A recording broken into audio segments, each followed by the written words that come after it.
Hi, hello.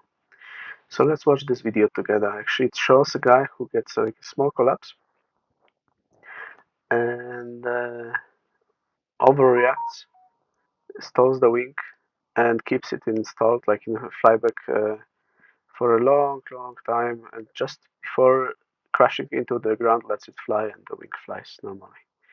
So it's an example of overreaction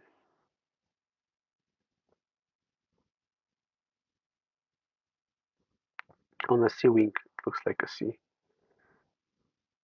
So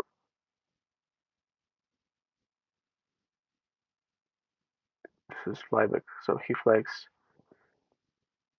backwards.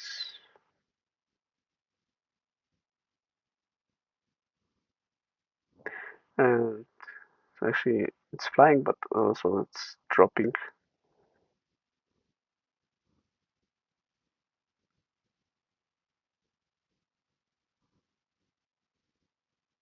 And now it flies again. Okay, so let's have a look on this. So he wrote that it has happened a few days ago, and now we are in spring. So this is the punchy thermals in spring, probably. Now there is a little bit of turbulent stuff there. And now he gets this tiny collapse on the left side, which is followed by breaking both sides very hard. So actually you see the wing, this is high aspect wing, probably a C. And so they'll think if you break them hard, then the tips are gonna stall first. And they actually, yeah, they go behind. So you can see that's being broken really hard and a little bit less break.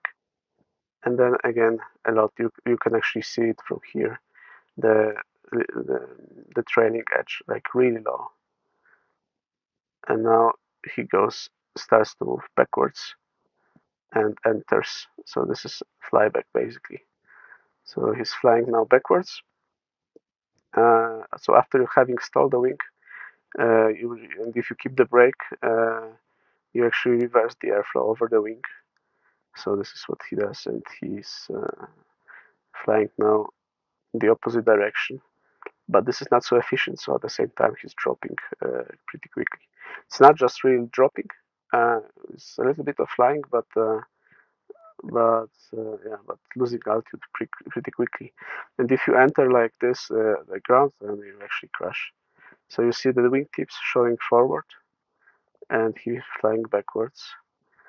And he has quite a lot of brake, even like for a stall, for a flyback. And this is because of that, the wing is a little bit unstable at the moment. That's what you see now.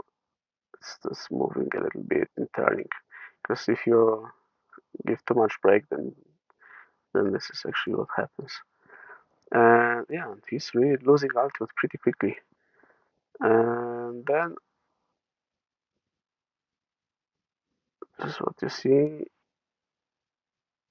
and then just disappears for a moment under this guy, and now you already see him flying.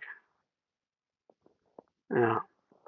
So what has happened to make the wing fly out of flyback? You just have to release the brakes, but in a correct moment. Because if you do release them in the wrong moment, then you're gonna have a huge shoot forward, and you may even fall into the canopy.